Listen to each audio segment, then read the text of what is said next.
Hello and welcome back to Haircut SETI via the Let's Play SETI channel, where I'm still reining it in a little bit, but we'll get there.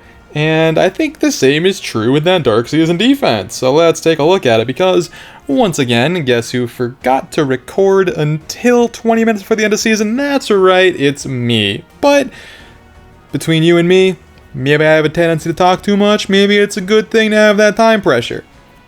I guess we'll find out.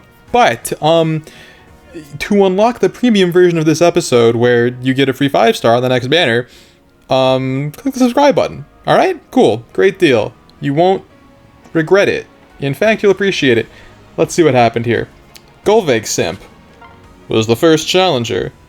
Ironically, one of the, I saw a lot of Golvegs this week, so it's interesting that the Golveg Simp was not one of their players. Okay. So we have a stacked up Freya. We have a decently stacked up Asker. We have a stacked up Nerthus. I think somebody might have a type. I don't know, it's possible. Or maybe those units had really good shares. Also possible. We have a not very stacked up Peony, but does she need to be? We have this thing. Wait a second. Oh, I changed up the team, huh? I guess I changed up the team, so I guess this is kind of a freebie. Anyway, we did fight a maxed out Lucia, which is pretty wild. Let's see what happened here, because I think I have forgotten most of these. I'm going to be just as surprised as you watching. But the season did go pretty well. It was not perfect. I sort of threaded the needle to lose some lift, but, you know, that is Fire Emblem Heroes. That really is the game we're playing. We wouldn't be here playing Super Waifu Chess Simulator if it wasn't for that sweet, sweet, saucy RNG, right? Alright, so they wanted the pots. Many do. I think I'm probably going to lean back toward this defense setup. I do like it, and Premium actually does so much. Premium actually does so very much. Alright. And there she is. What will happen? Honestly, this is a plus 10. I think we just need to see this turn. Oh, does Lysithea actually have it like that? I must not cause her grief. I guess she kind of does. That was the idea of this setup, right? Like, this unit pierces speed-based damage reduction. This unit half pierces all damage reduction. You kind of just have to win off of stats, which is not so easy to do. That was the thought. Yeah, that's kind of what happened there. Alright. So now I think we start seeing the real thing. Yes, this is... And this may look very similar if you watched last week's recap. It's pretty much the same team, except, it's Lysithea instead of Shamir. So what we're really kind of testing is how good of a nuke Lysithea is. Because Shamir overperformed like crazy, and Lysithea, I am a believer in this unit. I think this is a very good unit. I think you have to pair her with other, or like, team her up with other nukes that can accomplish other things, but I think that she's a very good unit. Also of note is that the Savior switched positions. This will become relevant, and I can't recommend it to you, but Edelgard's extra movement does make her a little bit more awkward to fit into this sort of arrangement, so that was something I had to work with. Okay, let's run it. So here we have the Veg, that I didn't lie to you, they have been out here. And it basically looks like a hit and run type team, you know, we got the moves here, the super moves, there's a lot going on. Show me what happened, oh video game. Alright, so Goldvig just gets in there, and I wasn't really aware of that warping. And I'd forgotten that we had a mythic that did that natively, so pretty good, pretty good. Strong evidence that Golveg is good unit. When I have, I think I sort of immediately wrote Golveg off as the worst unit from the CYL.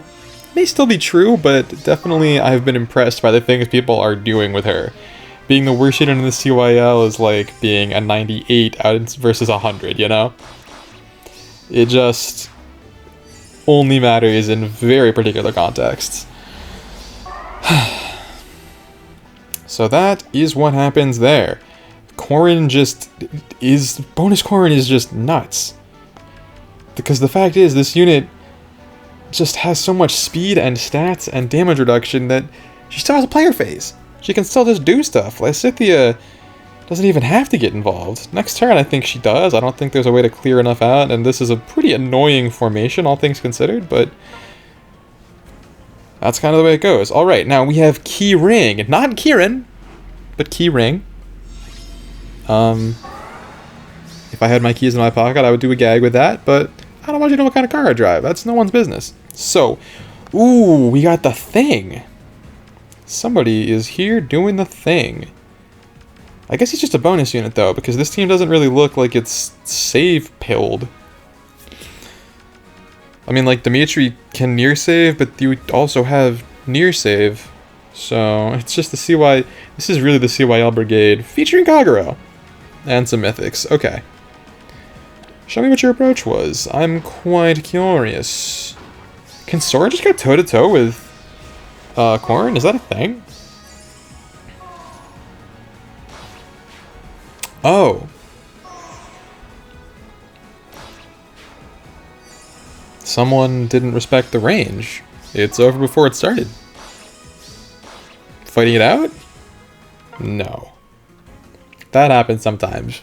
I still do that. I forgot that Embla canceled saves this week and lost a ladder for it, so... I want to say there's no shame in any of it, though I'd be lying if I said I didn't feel it myself. Okay. Oh, would you look at this? We have... exactly what no one wants to see. And also... someone's wildin'. That is a choice. 180? So this unit has a combined 380 BST. Faye power creep is out of control, truly. Maria. Gito. This is like all bonus units, which I think is a pretty strong strategy. Getting those bonus stats goes really far, and the nice HP to confirm it. Okay. Show me what's happening here. I have an extra Corrin that I'm thinking about plus oneing, but I don't know, like, what's really the shelf life on this thing? Is it worth it? I did give, I actually pulled 3 total, so I did give 1 to, Rearmed Grima to duplicate the fodder a little bit, so the fodder is less important, and we're just jumping. We're just schmooving on him. So Lysithea got that, I think. Because Maria was out of position. I'm very curious what happened, because I think gets healed back to full. Can Hinoka close the job? I do not know. But for the purposes of thumbnails and clickbait, we did beat Corrin plus Maria. It happened, you saw it, and you can't say I'm lying. Next up, another big W. It's the Lysithea Showdown, where we will prove that this unit is in fact good. One way or another, it will be demonstrated. I really like this unit too. I have a team for offense next week in Chaos Season built around this unit. The most fun I've had playing the game in a while. Very, very cool. Okay. Get set up. What do we got for merges? Not a lot. Not a lot in the way of the merge. Kind of looking like a... I mean, it actually kind of makes sense, right? You got... These units can both kind of handle different things at one range. This unit can far save and is the bonus. And then you have a nuke to pick off anything that's difficult to enemy phase. I think actually having that kind of dual phase energy on a team is becoming more and more useful. But let's see what happens with it here.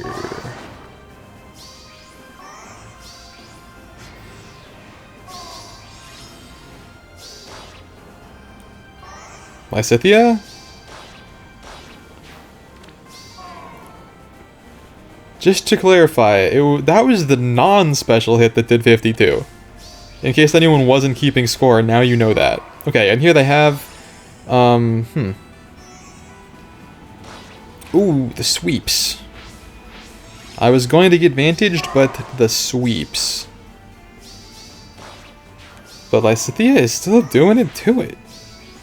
Why can't mine do anything? What's going on there? Oh my... Yeah, so...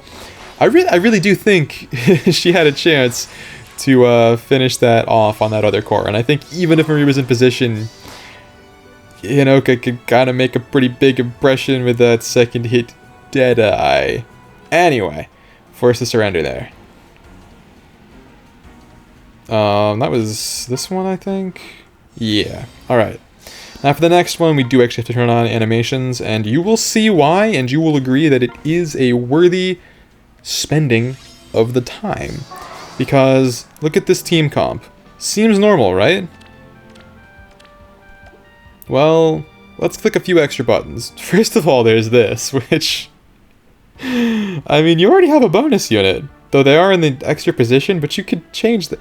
I find this very curious, quite funny. But then we have... Oh, it's this. But there's also, oh my god, this. And you really can't forget that on top of that, there's some of this. And then a little bit of that. And that's, we don't have much to say about that. We'd find that to be pretty, within the scope of the ordinary. But, everything else here is certainly deserving of note. Not the Jotunheimer princess, but you know what I mean. Shall we see this in action? And they're even shutting down the dancer, so this theoretically doesn't bode well for my team. But would you believe that I had laid an insidious trap card for anyone who had too much faith in their stats alone? If you said no, I say, look at that turn counter and witness what I've done unto them. I almost wish that I didn't have the Vault Tower there, because I kind of just want to see what would have happened here without it. But, it is party time.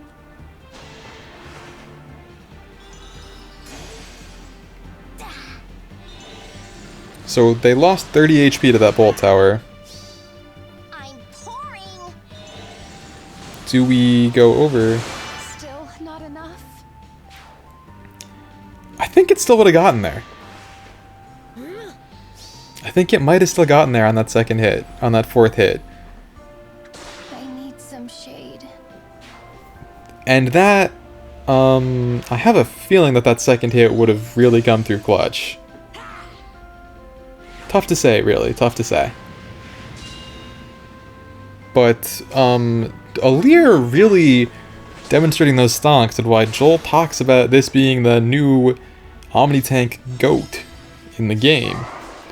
But, I mean, I think you can take a look at the pieces this player is bringing to the table and understand that maybe wanting to take this, they do not. Just one taps Edelgard. Of course, I don't have the most optimal build on Edelgard. She is definitely built for defense and not resistance. But, Sex Alexia, which we all know is a very sexy learning disability, isn't that right, Kif? Shout out to all my Futurama goons. Apparently the word goon has been ruined. I'm sad about that. I need to get it out of my lexicon, but it's so fun to say. All my Futurama friends? Okay. Yeah, I think that is the most important replay that we got. We have, God, there are so many more. We gotta cook. We gotta cook. So here's where things, the perfection ends. Although I think 2 foes defeated is a pretty nice benchmark. No bonus mythic this week, so it could have been a -20. It wasn't.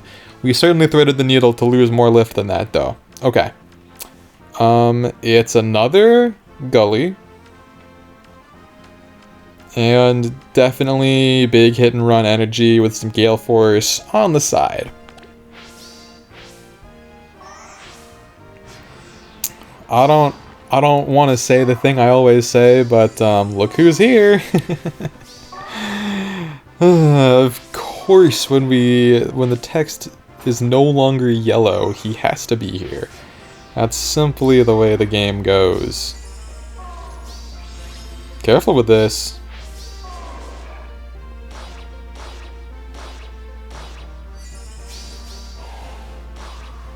Oh wow, so Gulvig is running an AoE without pre-charge, but can still get it off just because of Gulvig stuff. That's sort of neat. Chrom not in the best spot. What? Ho! Sorry, Gully.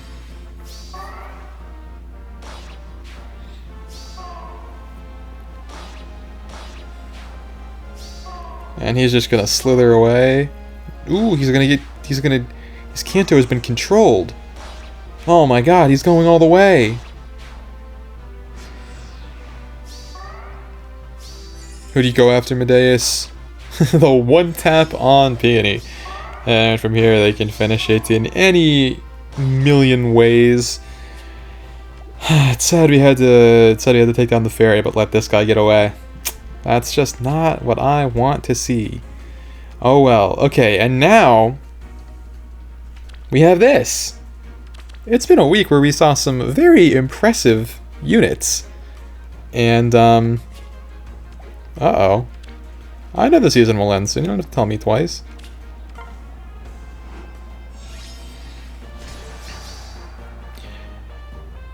Okay. So, a Raisin stacked up. Air. Cornelia. Now, I hadn't thought about this, but these two together are actually a very impressive combo, right? Because now Gulvig can kind of just wreak havoc for free. It's very strong and not something I thought about. And it is this again, so be ready to see that again. Yeah, so I think I really do need to have Corrin, like Far Save here to stop specifically that from happening. Though against this team in particular, I can't really confirm that it would have worked. Like, and this is even the Ruptured Sky to go with the Flash to make sure it gets off, and it is, like, effective against dragons or whatever. Corrin bonus probably lives, but there's really no way to know for sure. Anyway, just gets away for free. Fenced out. And, they can kind of do as they please. Yeah, that's a vulnerability that I had not considered because, frankly, like 2 units can do it. it's like her and Leaf, and I'm not even gonna count Scion Leaf because I don't think he is going to make a statement with that kind of play. Okay, so yeah, I guess she actually does just do it to it. That's wild.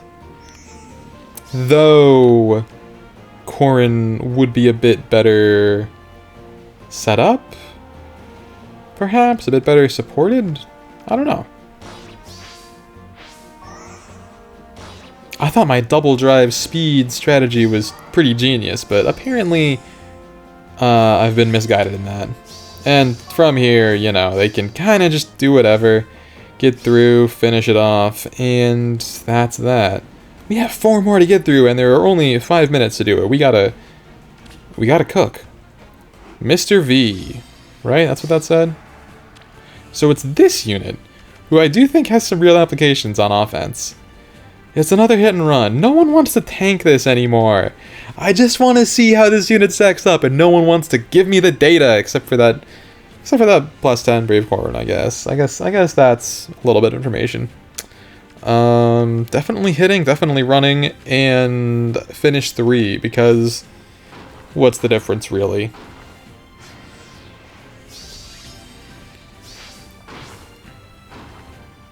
Okay, now, Claude choosing not to go in is very interesting to me there. I wonder if, in fact, he would not get it because of the...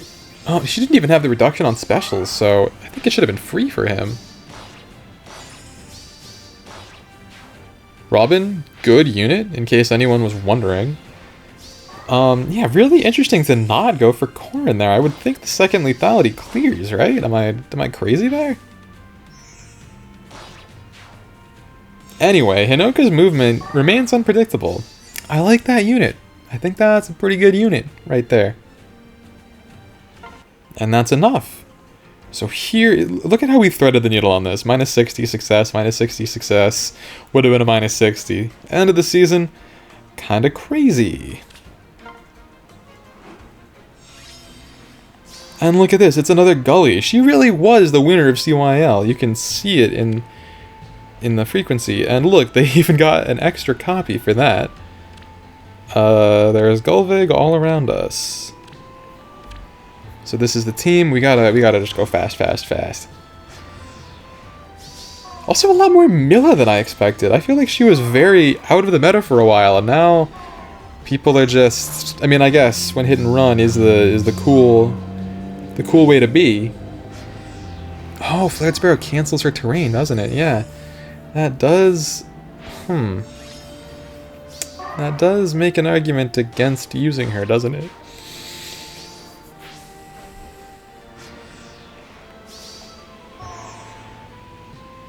It is so annoying to keep up with the Savior meta, I must say. Yeah, that Flared Sparrow Hinoka, that's just good Fire Emblem Heroesing. That's just intelligent decision making, I believe is what you would call it. And swoop. Nethuse?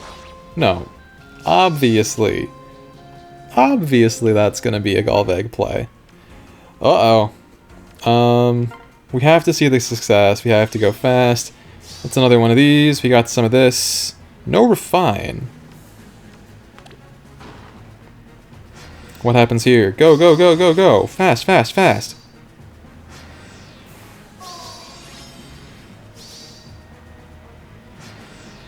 It's Marth against the world. And it's canon! Oh no! I guess it's actually not. I guess it's specifically not canon. And we're in time! We get to see the last one! Chino, thank you! And it's, of all things, this combo is not even something that would occur to me, right? Because she doesn't need. But I guess the stats are just so very nice. So let's... Look, if you stuck around this long, let's just enjoy this one, kick back with a seltzer and some animations. Infantry null follow-up. Unmerged plus speed by Leth. Looks like a free Robin. I think a good pick. I think that unit is really cool and fun. Like, fun, specifically. In a way that you don't see that much in Fae anymore. And, yeah, pretty much just playing the hits on the Mythics. So Byleth is going to get involved at some point. Okay, so is buffed up, but is getting hit by the old Sabo. So it kind of just cancels out Rally Spectrum in meaningful ways. And... wow, we just lose the speed check. Maybe that Cynthia isn't that good.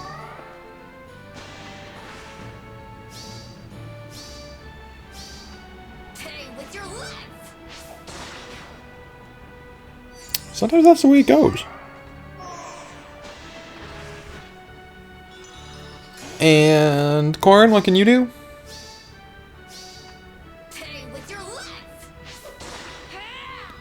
This should be a big armored flow, right? How big can it be? Let me get +1 res? Not big at all. There's still some DR there, it turns out. Uh-oh. Yeah, this isn't really the position you want to be in. And this is even worse. A flawless strategy. Scutcheon! Ooh, it's almost so clutch. That was Pavis. Might have lived. Would it matter in the end? I'm unconvinced by that.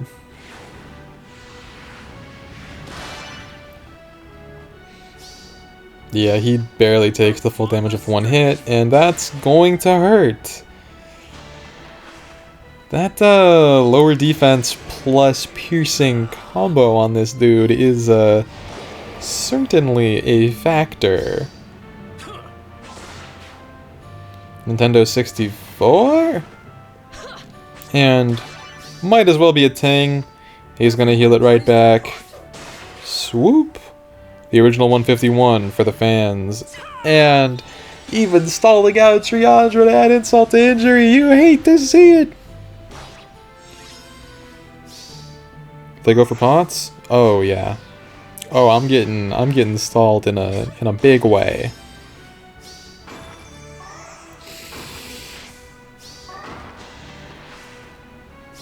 Just taking the defense tile because they can? I'm sorry I yawned on camera.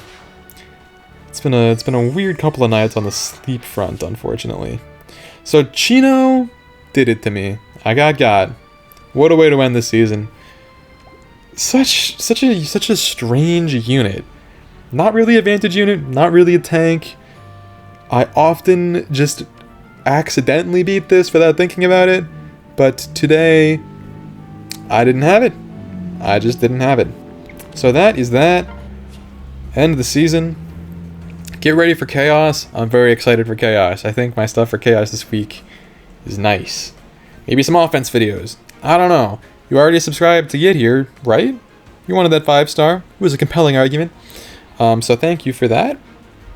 And let me know how your season went. Let me know what you're thinking for Chaos season, what you want to do, what you want to see. And I will be back with that. So, till then.